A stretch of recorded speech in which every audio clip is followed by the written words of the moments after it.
अस्सलाम वालेकुम फ्रेंड्स, कैसे हैं आप। हम क्लेविकल को डिस्कस कर रहे थे। हमने पिछली वीडियो में क्लेविकल का इंट्रोडक्शन और उसके फीचर्स और इसका शाफ्ट और मीडियल और लेटरल एंड्स के बारे में, इसकी साइड डिटर्मिनेशन के बारे में डिस्कस किया था। और आज हम इस वीडियो में इसकी अटैचमेंट्स को डिस्कस करेंगे। अगर आपने पिछली वीडियो नहीं देखी तो उसका लिंक डिस्क्रिप्शन में है, मैं मेंशन कर रहा हूँ, आप उस वीडियो को लाजमी देखें ताकि आप इस वीडियो को भी समझ सकें। तो अब हम इस वीडियो में अटैचमेंट्स को डिस्कस करेंगे। अगर आप हमारे चैनल पर डॉक्टर AQ लेक्चर्स पर नए हैं तो चैनल को सब्सक्राइब कर दें, बेल आइकन को लाजमी प्रेस करें ताकि आप तक हर आने वाली हमारी वीडियो बआसानी पहुंच सके। अगर आपको ये वीडियो अच्छी लगती है तो इसको लाइक करें, आप कमेंट्स में अपनी राय का इजहार करें, दोस्तों के साथ इसको ज़रूर शेयर करें। तो आइए हम शुरू करते हैं क्लेविकल की अटैचमेंट्स। जो इसका लेटरल एंड है, इस लेटरल एंड पे जो इसका मार्जिन है for the articular surface for its acromioclavicular joint gives attachment to the joint capsule. यहाँ पर जॉइंट कैप्सूल अटैच होता है। और जो इसका मीडियल एंड है, इसका जो मार्जिन है, the margin of the articular surface for the sternum gives attachment to the, वो किसके साथ अटैचमेंट शो करता है, अपनी fibrous capsule of the sternoclavicular joint all around. और इसी तरह आर्टिकुलर डिस्क पे भी यहाँ पर पोस्टेरो सुपीरियरली ये आर्टिकुलर डिस्क के साथ जो है वो अपनी अटैचमेंट शो करता है। और साथ ही साथ इंटरक्लेविकुलर लिगामेंट सुपीरियरली इंटरक्लेविकुलर लिगामेंट के साथ अपनी अटैचमेंट शो करता है। और अगर हम बात करें इसके शाफ्ट की, तो जो लेटरल 1/3 ऑफ द शाफ्ट है, इसमें अगर हम देखें तो क्या अटैचमेंट्स हैं कि जो एंटीरियर बॉर्डर है, the anterior border gives origin to the deltoid muscle.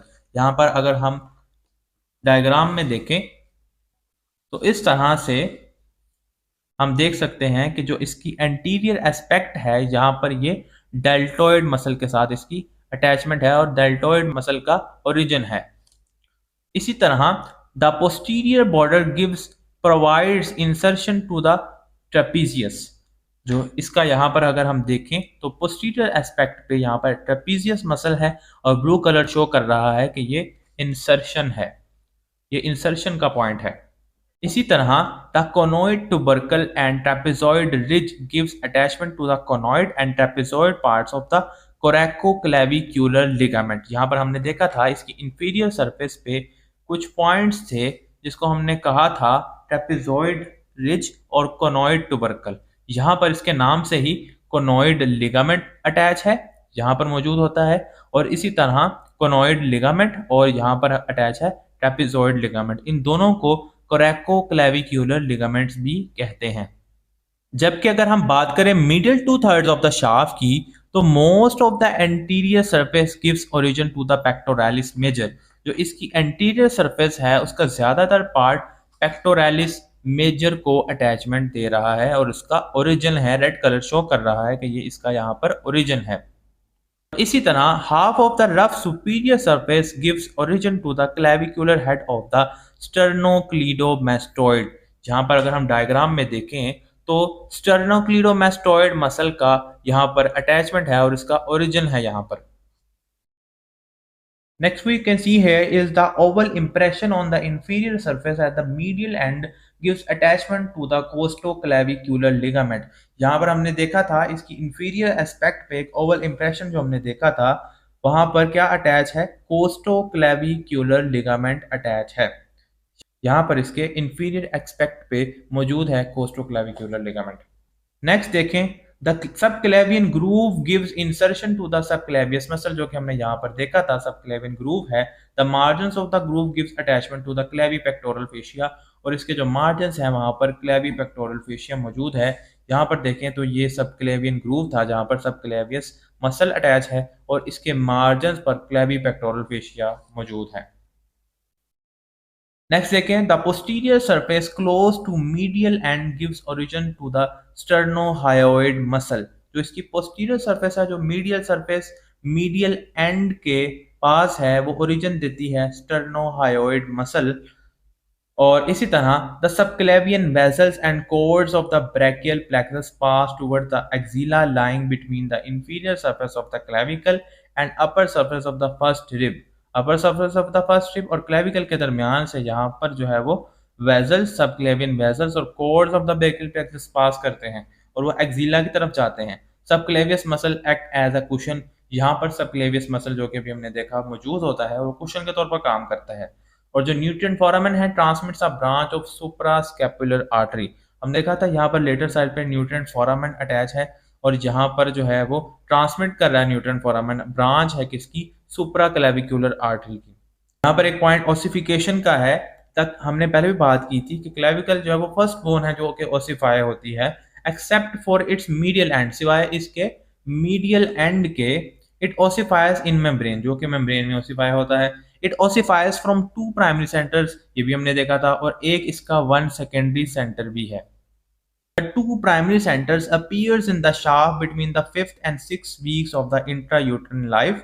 इंट्रायूटरन life में 5th और 6th वीक के दरमियान जो है प्राइमरी सेंटर्स अपीयर होते हैं और वो फ्यूज करते हैं about the 45th day.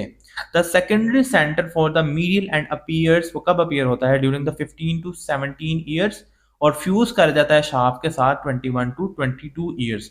Occasionally there may be a secondary center for the acromial end। यहाँ पर हमने इसकी अटैचमेंट और ओसिफिकेशन डिस्कस कर ली है।